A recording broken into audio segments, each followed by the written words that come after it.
Filipenses capítulo 1, faremos a leitura a partir do versículo 12.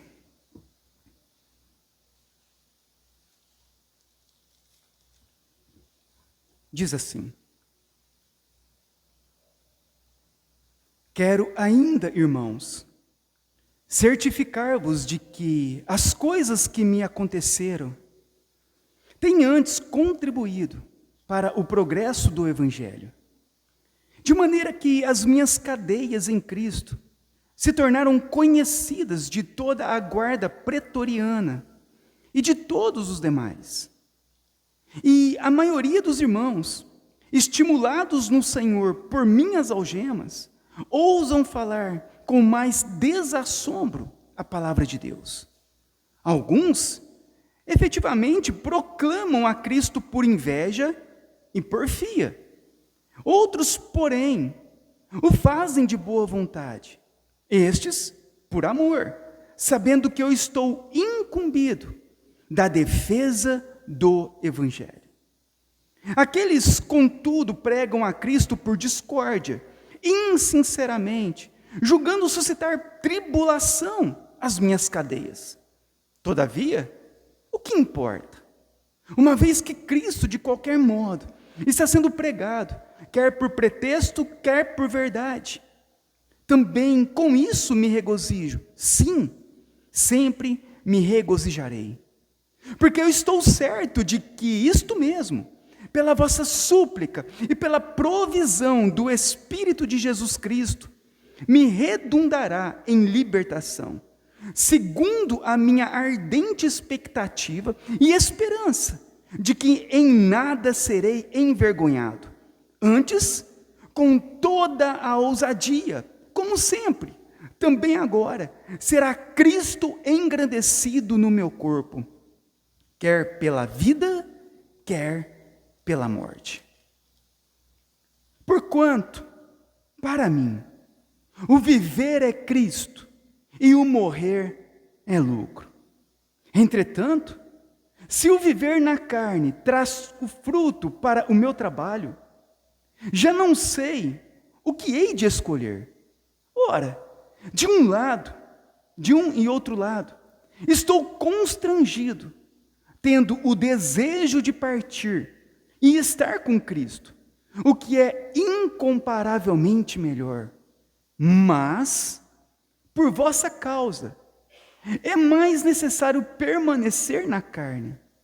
E convencido disto, estou certo de que ficarei e permanecerei com todos vós, para o vosso progresso e gozo da fé, a fim de que aumente, quanto a mim, o motivo de vos gloriardes em Cristo Jesus, pela minha presença de novo convosco. Até aqui vamos orar. Senhor Deus, glorificado seja o teu santo nome. Que nesta noite, tu receba toda a honra, toda a glória e todo o louvor. Pedimos, ó Deus, que o Senhor alcance os nossos corações com a tua palavra. Que o Senhor possa quebrantar o coração mais duro. Que o Senhor possa tirar as escamas espirituais dos olhos daquele que está cego. Que o Senhor possa endireitar o caminho daqueles que estão perdidos. Que nessa noite, ó Deus, seja uma noite de arrependimento dos pecados. Seja uma noite de conversão de almas. Seja uma noite de salvação de vidas. Para que no final de todas as coisas, o teu nome seja engrandecido entre nós. Pedimos que o teu Espírito Santo use a minha vida para anunciar o teu Evangelho. E pedimos que o teu Espírito Santo quebrante todos os nossos corações para recebermos a tua palavra. É isso que eu peço e oro em nome do teu Filho Jesus. Amém.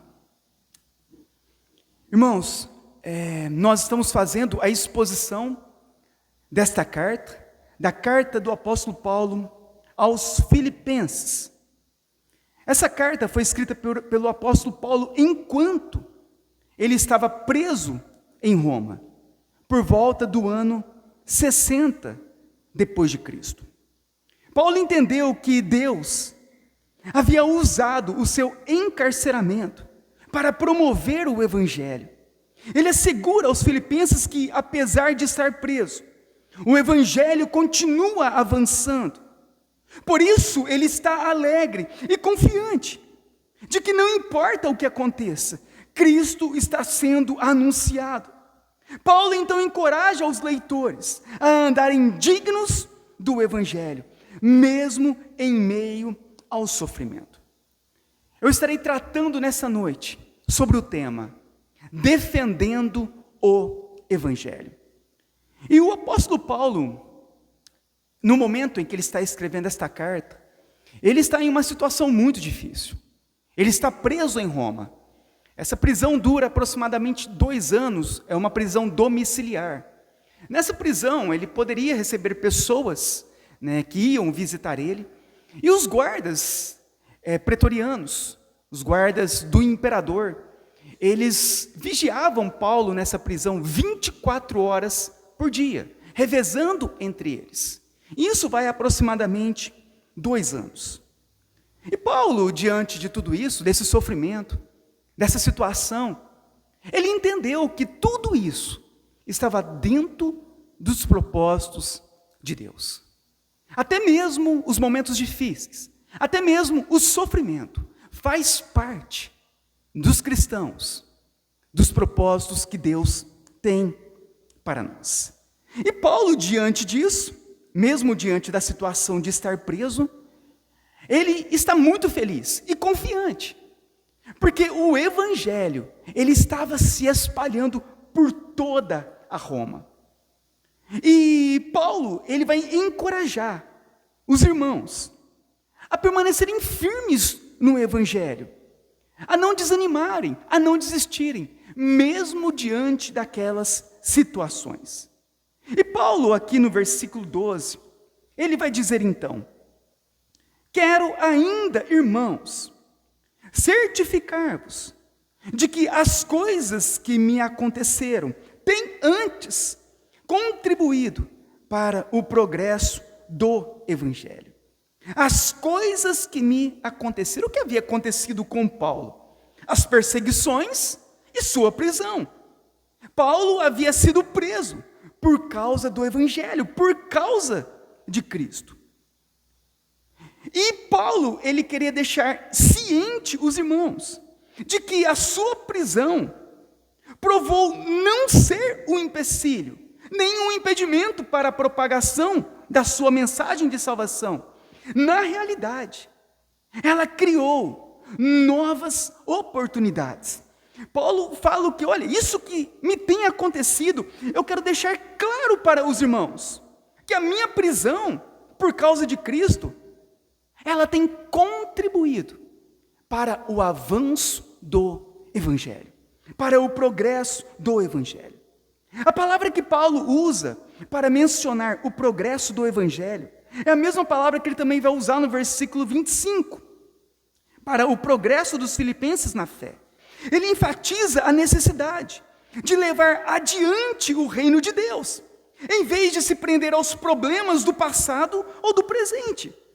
A sua prisão estava dentro dos propósitos de Deus, e por causa da sua prisão, o evangelho avançou irresistivelmente entre os romanos.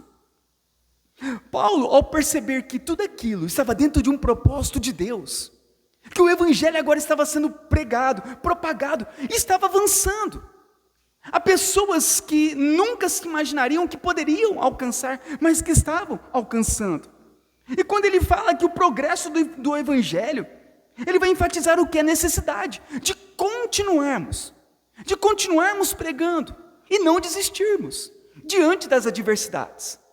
Quantas pessoas iniciam a sua caminhada cristã e no momento das adversidades, das lutas, do sofrimento, quantos não param?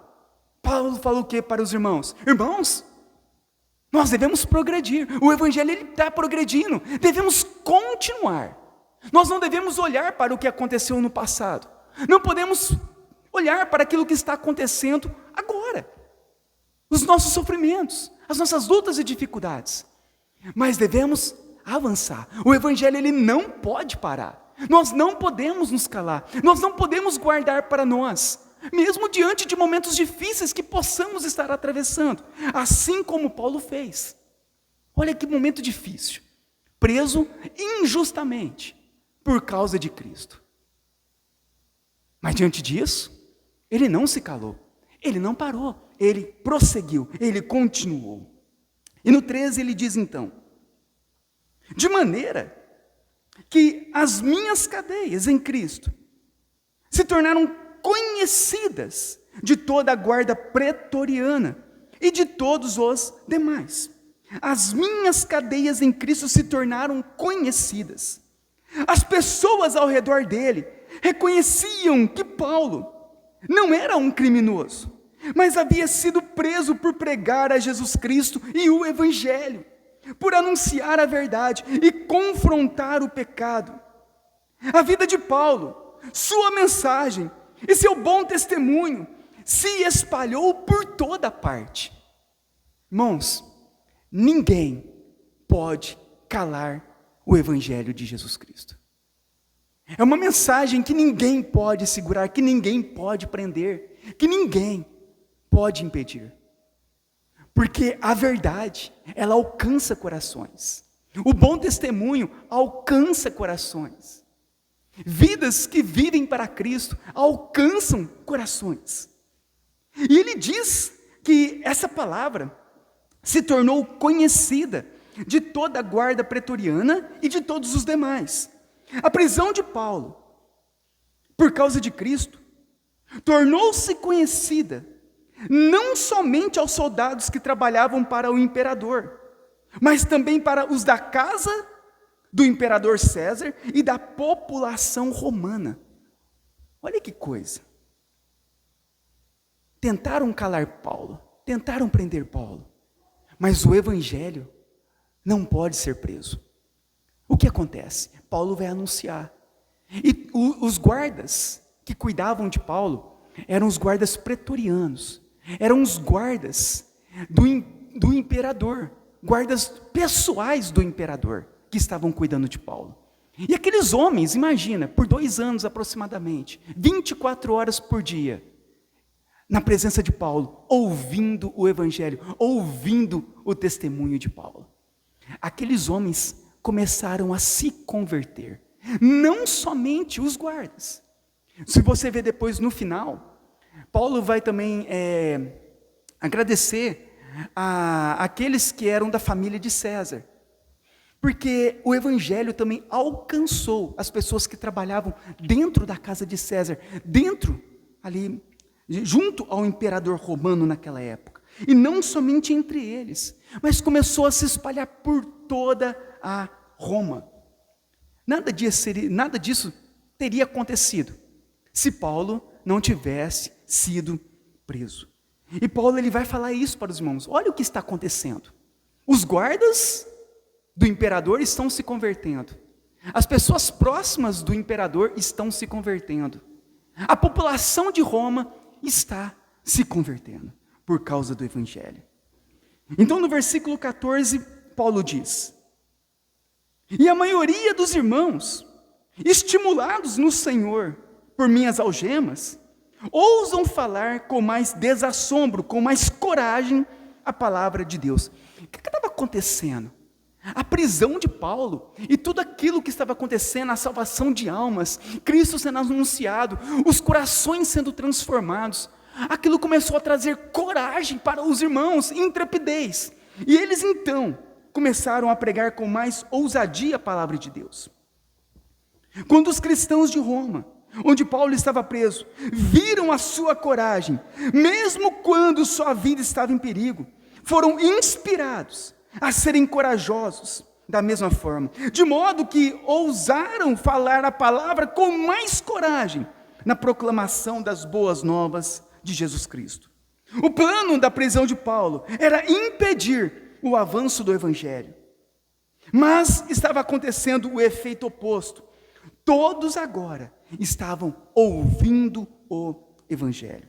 Em Gênesis 50, 20, diz assim, aqui é a respeito de José do Egito, e diz: vós, na verdade, Intentastes o mal contra mim, porém Deus o tornou em bem, para fazer, como vedes agora, que se conserve muita gente em vida. Dentro dos planos eternos, dos propósitos e dos decretos de Deus, o que nós observamos? Que muitas vezes Deus vai usar o sofrimento para salvar almas. Ele vai usar momentos difíceis na nossa vida, vai usar situações difíceis, para que possamos alcançar outras pessoas ao anunciarmos o Evangelho. Nada, irmãos, acontece por acaso. Não era por acaso que Paulo estava na prisão. Não era por acaso que as coisas estavam acontecendo. Mas era porque Deus tinha um plano de salvar almas, de salvar vidas. No versículo 14, então, diz que a maioria dos irmãos, eles estavam estimulados no Senhor. Essa importante expressão de Paulo aponta para a união dos crentes com Cristo e para os recursos divinos disponíveis por meio de Cristo, aqueles que estão unidos a Ele. Essa expressão, no Senhor, ela aparece 9 vezes neste livro de Filipenses.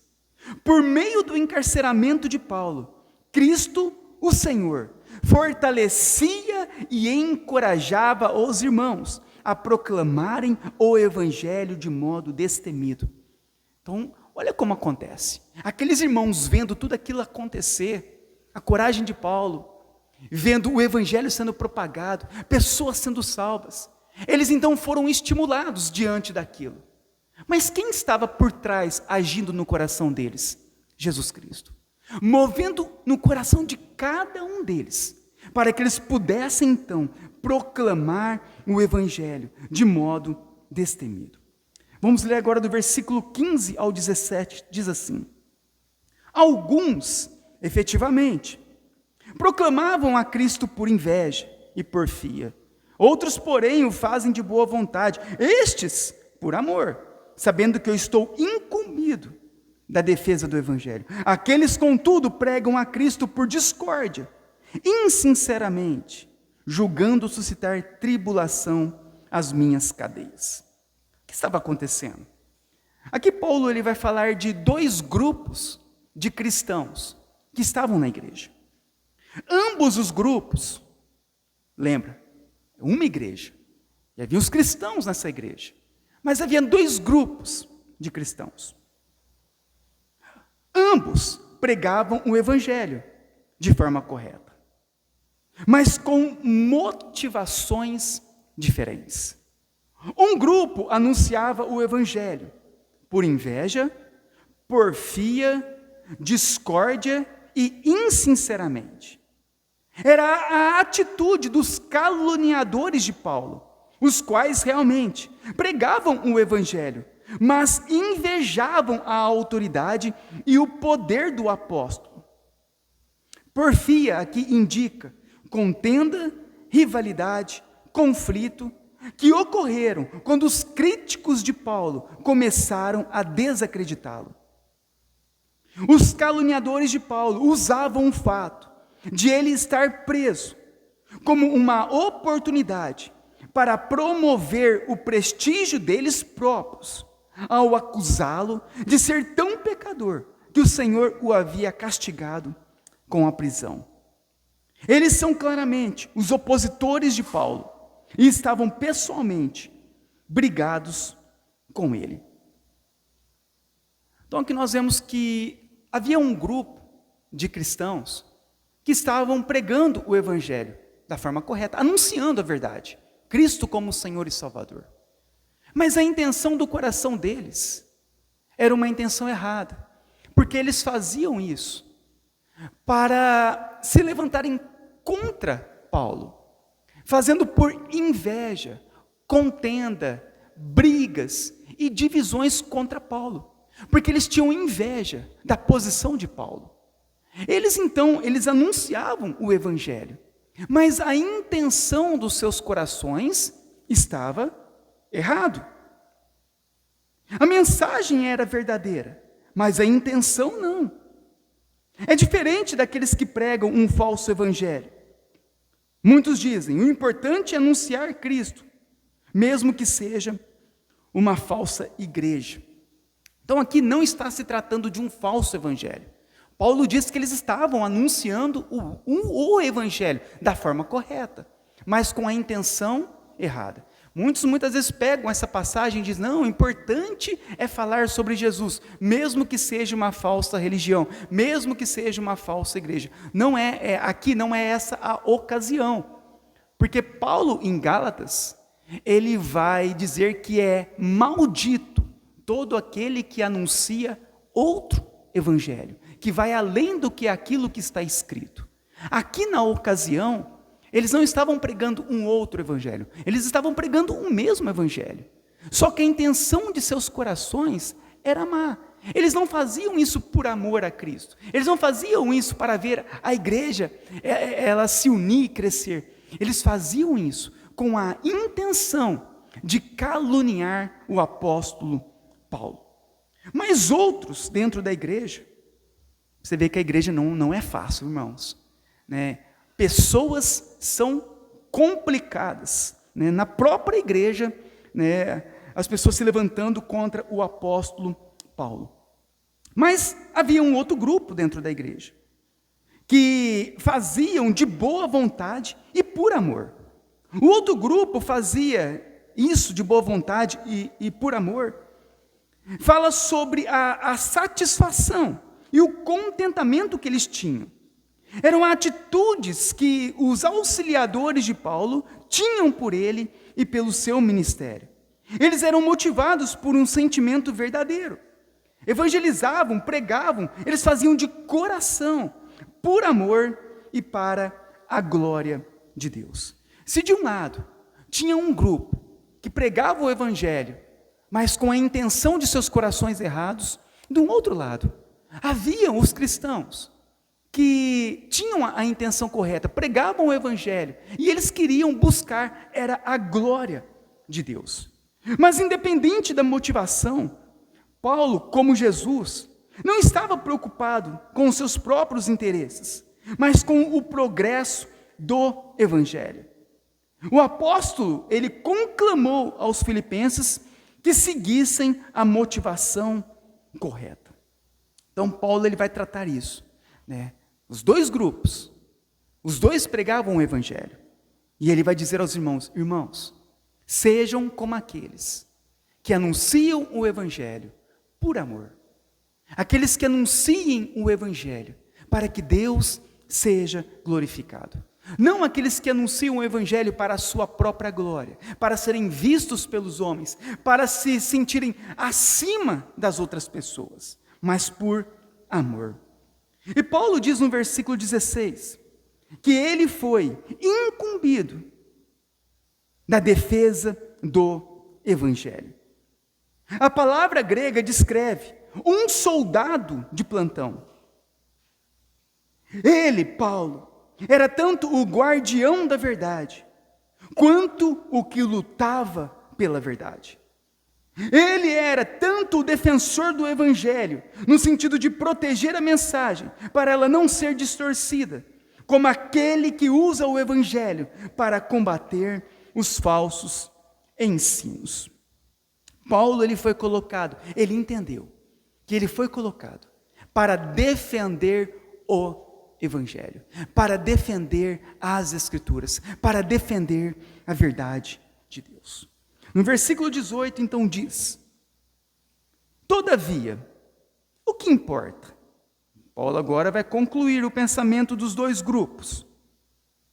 Uma vez que Cristo, de qualquer modo, está sendo pregado, quer por pretexto, quer por verdade, também com isso me regozijo, sim, e sempre me regozijarei.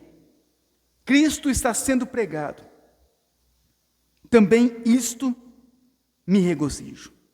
A alegria de Paulo não estava ligada às suas circunstâncias ou àqueles que o criticavam. Ele ficava satisfeito quando o evangelho era proclamado com autoridade, sem se importar com quem recebesse os créditos. Ele suportou as acusações injustas, sem amargura, para com seus acusadores. Ao contrário, ele alegrava-se por eles proclamarem Cristo, mesmo com fingida piedade. Então Paulo não estava preocupado com quem levaria o crédito. Não estava preocupado que se aquelas pessoas estariam falando mal dele. Ele não guardava isso no coração dele. Por isso é importante para nós cristãos também. Nós tomamos muito cuidado para o nosso coração não se inflamar com aquilo que falam de nós. E muitas vezes dentro da própria igreja podem ter pessoas que possam falar contra nós. Mas Paulo não estava se importando com isso. Paulo não ficou amargurado com aquele irmão. Paulo não falou, agora eu vou sair da igreja porque o irmão falou mal de mim, porque o irmão não me cumprimentou. Ele não falou isso. Paulo estava alegre. Por quê? Porque o evangelho estava sendo anunciado, seja por fingimento, seja por amor, mas a verdade estava sendo pregada. Ele não guardou a amargura contra os seus acusadores, e ele suportou a acusação contra ele. Isso é para nos ensinar que nós devemos também guardar o nosso coração de todas as coisas, porque a nossa vida ela é muito breve aqui, para nós deixarmos o nosso coração se entristecer, porque alguém falou alguma coisa de nós. O Evangelho, Cristo, igreja, é muito maior do que isso. O que nós estamos aqui é para pregarmos a verdade, é para que Deus converta os corações na verdade. Enquanto muitas vezes isso não acontece, nós vamos ajudando os outros irmãos mais fracos na fé, ajudando eles a conhecerem a Cristo, ajudando eles ao caminho correto. Mas o nosso coração não pode, ter amargura, ressentimento, ódio, quando isso acontecer. Da mesma forma que Paulo nos ensina, imagina, o homem já estava preso, aí ele fica sabendo que alguns irmãos da igreja estavam falando mal dele, pregando e falando mal dele, para que ele pudesse ser rejeitado pela igreja, diante da situação de estar preso. Olha lá, está preso, ela é pecador, olha lá, Deus não está com ele. Então, diante de tudo isso, Paulo guardou o seu coração, e ele não deixou o seu coração ficar com amargura. Agora, no versículo 19 e 20, diz assim: porque eu estou certo de que isto mesmo, pela vossa súplica e pela provisão do Espírito de Jesus, Cristo, me redundará em libertação, segundo a minha ardente expectativa e esperança, de que em nada serei envergonhado, antes, com toda a ousadia, como sempre, também agora, será Cristo engrandecido no meu corpo, quer pela vida, quer pela morte. Paulo, ele tinha certeza da sua libertação. O termo, ele pode significar tanto a libertação da prisão, quanto a libertação do corpo, que é a salvação eterna. Por meio da provisão, que ele diz, do Espírito de Jesus Cristo, ou seja, do Espírito Santo. Geralmente o Espírito Santo, ele é denominado como o Espírito de Deus, Espírito Santo ou Espírito de Jesus Cristo. Então, pela provisão do Espírito Santo e das orações dos filipenses, Paulo tinha certeza que seja na sua morte ou na sua saída da prisão, Cristo seria engrandecido. A tensão aqui entre a libertação temporal e a salvação eterna é evidenciado nas palavras de Paulo no final do versículo 20, quando ele diz: Cristo será engrandecido no meu corpo, quer pela vida, quer pela morte. Paulo tinha certeza que ele iria ser livre, seja da prisão e retornar para a igreja de Filipe, ou seja, na morte. Para ele, para Paulo, tanto faz. né? Tanto morrer, ficar livre de toda a dor, de todo o mal que estava vindo contra ele, quanto da liberdade daquela prisão. Paulo, o que ele tinha certeza, é que se ele morresse, ou se ele fosse livre da prisão, Cristo seria engrandecido da mesma forma. No versículo 21, diz que, porquanto para mim, Paulo diz, o viver é Cristo e o morrer é lucro. Para Paulo, a vida se resumia em viver para Cristo. Cristo era a sua razão de ser. Se perdermos o propósito da nossa vida, que é Cristo, tudo perderá o sentido. Se eu não viver para Cristo, eu vou ter que viver para outro motivo. Viver para o prazer, viver para conquistas de bens materiais, viver para viajar, viver para ser famoso, reconhecido, ou apenas viver para comer, beber e morrer. Mas quando vivemos para Cristo, nossa cosmovisão muda. Agora temos o porquê viver e para quem viver. Se nós perdermos isso de mente, de vivermos para Cristo, nós acabaremos vivendo para outras coisas, como a maioria das pessoas vivem. Se você perguntar para as pessoas, para que você vive? Eu vivo para ter os prazeres. Eu vivo para poder viajar por todo o mundo. Eu vivo para poder comer, beber e me regalar. Eu vivo para ser famoso, ter muitas riquezas, bens e dinheiro. Quando a pessoa, ela tira o foco de Cristo, ela vai preencher a vida dela, o prazer dela, com outras coisas, que não é Cristo. E ela vai viver neste mundo desta forma. Mas quando o nosso viver é Cristo, há um propósito em nossa vida: glorificar a Cristo, glorificar a Deus. Pessoas sem esse propósito vivem para esse mundo, mas aquele que tem um propósito de viver para Cristo, ele vai viver para que Cristo seja glorificado através de sua vida. Logo, o morrer, para quem assim vive, se torna lucro, como Paulo diz. A morte o aliviaria das cargas terrenas e permitiria ele concentrar-se totalmente em glorificar a Deus na eternidade. Seu coração estava tão cheio de paixão pela glória de Cristo, que todas as outras motivações se tornavam insignificantes. Já não havia mais sentido para ele as outras coisas, uma vez que a vida dele tinha um sentido em viver para a glória de Deus. Paulo então vai terminar aí no versículo 22 a 26 dizendo assim: entretanto, se o viver na carne traz fruto para o meu trabalho, eu já não sei o que hei de escolher. Ora, de um lado e outro, eu estou constrangido, tendo desejo de partir e estar com Cristo, o que é incomparavelmente melhor. Mas, por vossa causa, é necessário permanecer na carne. E convencido disto, estou certo, de que ficarei e permanecerei com todos vós, para o vosso progresso e gozo da fé, a fim de que aumente, quanto a mim, o motivo de vos gloriardes em Cristo Jesus, pela minha presença de novo convosco.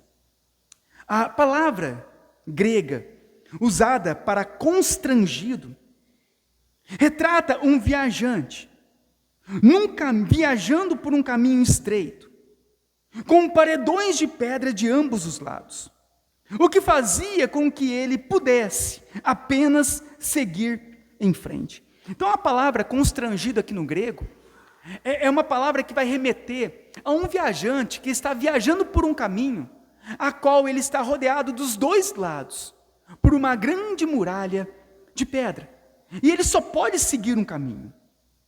Paulo, ele está cercado e medita sobre qual decisão ele deveria seguir. Morrer e estar com Cristo, ou viver e ajudar os filipenses? Estar com Cristo seria mais atrativo para ele, enquanto permanecer vivo o capacitaria a ajudar mais os filipenses em sua própria jornada espiritual. Como Paulo sabe que seguir a Jesus é trilhar um caminho de serviço, ele está convencido de que as suas próprias preferências serão colocadas de lado, para que ele possa ficar e permanecer com os filipenses, para o seu progresso na fé. Paulo, ele estava diante de um dilema: partir e estar com Cristo, ou permanecer e ajudar os irmãos de Filipenses? Ele pensa: eu tenho que seguir um caminho, eu estou constrangido a isso, o que é melhor? E para ele, é incomparavelmente melhor morrer e estar no paraíso com Cristo.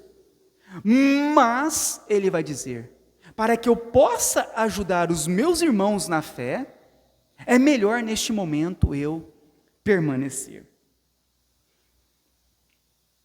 Apesar desse dilema, Paulo entendia que estas questões são determinadas por Deus, e ele estava convencido de que Deus tinha ainda muito trabalho para ele entre os filipenses.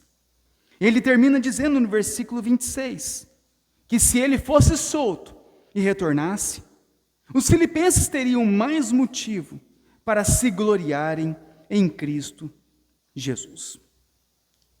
Até aqui, irmãos, Paulo ele trata sobre a sua prisão por causa do Evangelho de Cristo, do propósito de Deus em meio ao sofrimento e de sua alegria por poder anunciar o Evangelho.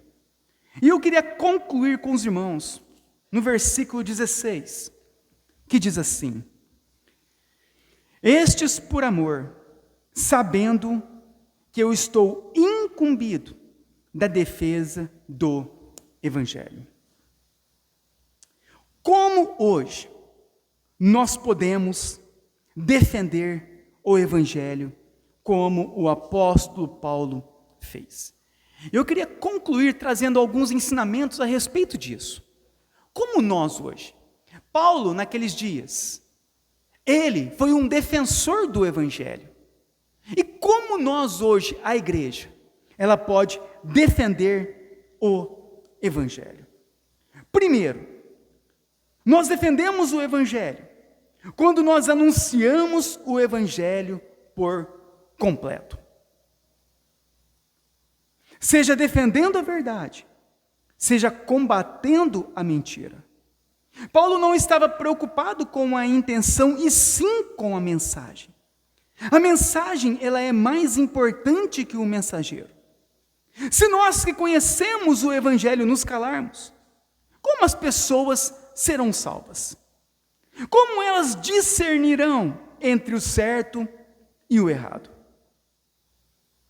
Nós devemos anunciar todo o Evangelho. E o Evangelho, ele confronta o erro e o pecado. Paulo, mesmo na prisão, ele anunciava a verdade às pessoas. E muitos estavam sendo salvos. Um dos pontos da reforma protestante é o sola scriptura. No latim, somente as escrituras. Mas também havia um outro termo no latim que foi usado na reforma, que era o tota scriptura, que significa toda a escritura.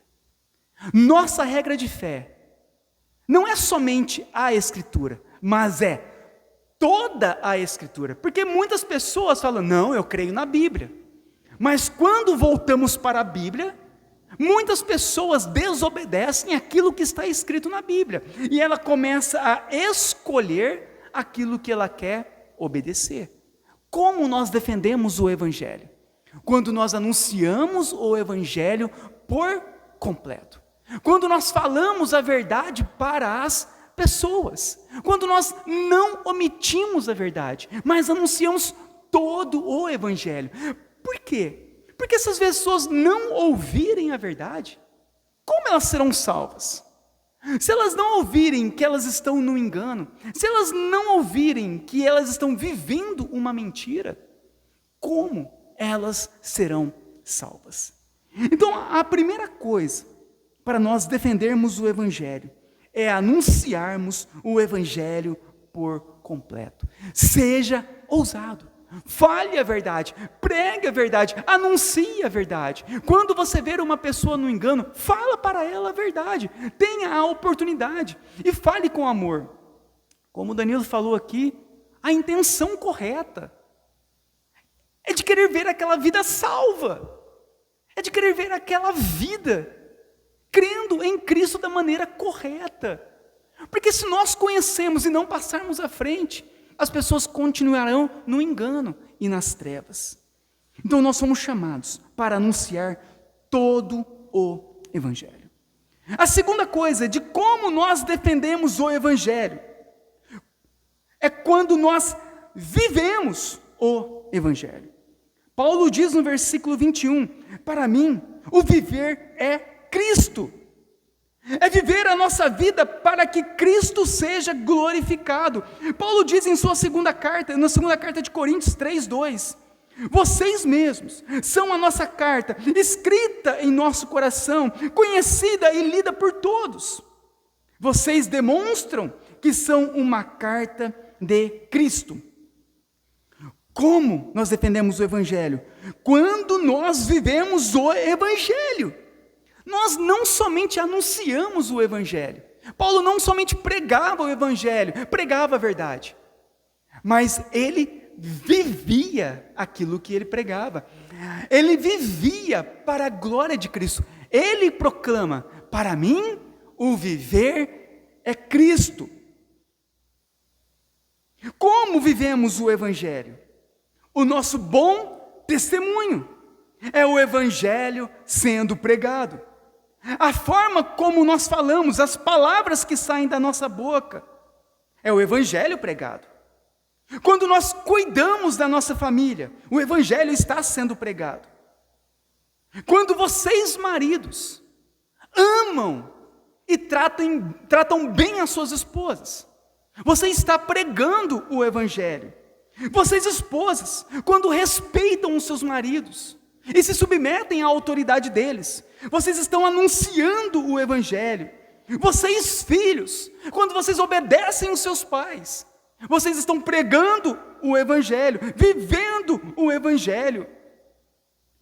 Lá no seu trabalho, quando você dá o seu bom testemunho, testemunho santo, separado do pecado, você está pregando o Evangelho.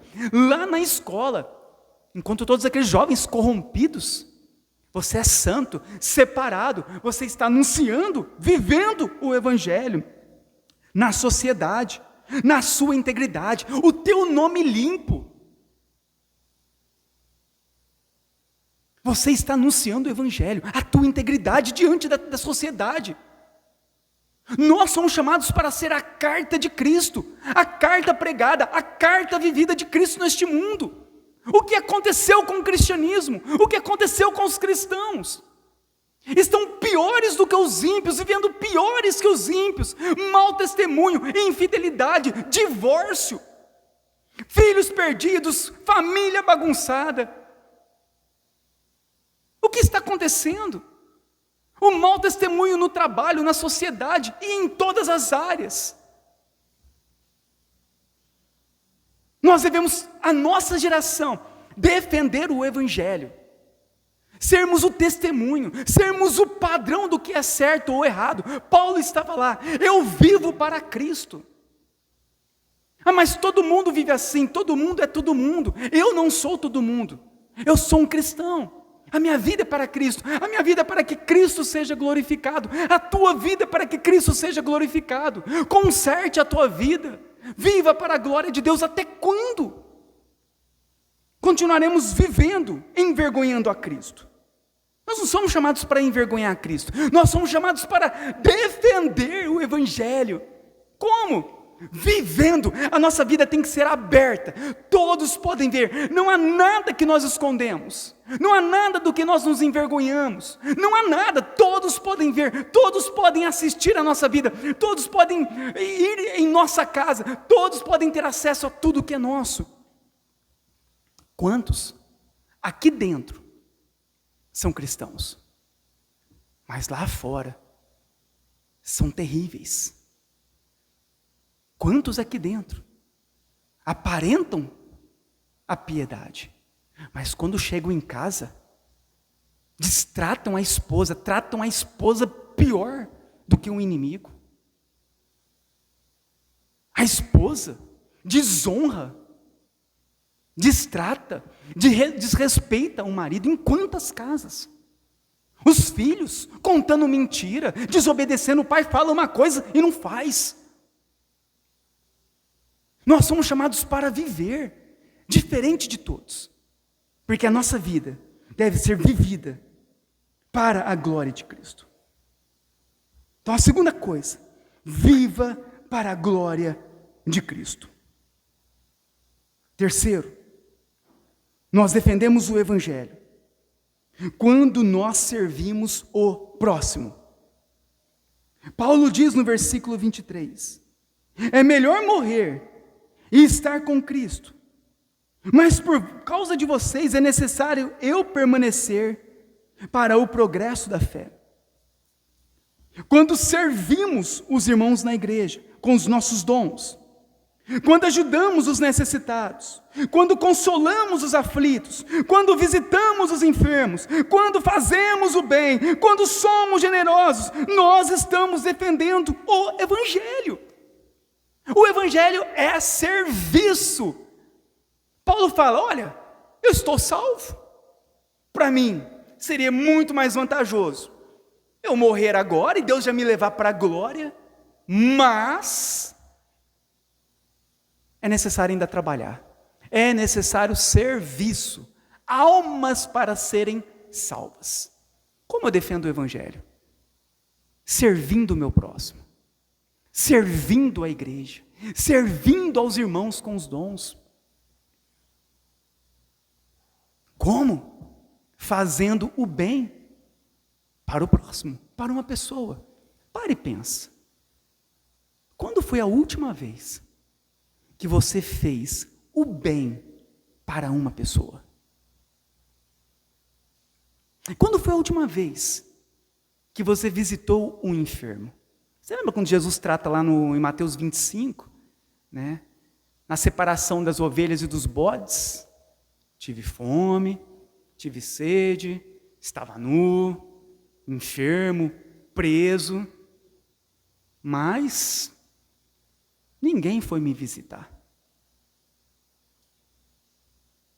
O verdadeiro Evangelho é serviço, é trabalhar para o reino, é querer ver almas sendo salvas, é você saber que tem uma pessoa que está aflita, e você ir até ela, você mandar uma mensagem para ela, é você saber que tem uma pessoa sofrendo, uma pessoa enferma, debilitada, e você ir lá visitar, falar com ela, é você saber que tem uma pessoa necessitada, e você ir lá e ajudar ela, vai cortar a força, não tenho dinheiro, paga a conta dela, você tem condições, ajuda, faça o bem, enquanto nós estamos vivos, é o tempo de nós fazermos o bem, é o tempo de nós servirmos a Deus, é o tempo, porque depois, o que vai restar para nós?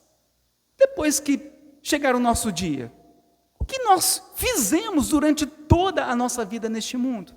O que nós vamos levar de recordação para a eternidade? Lembrem-se, haverá recordação.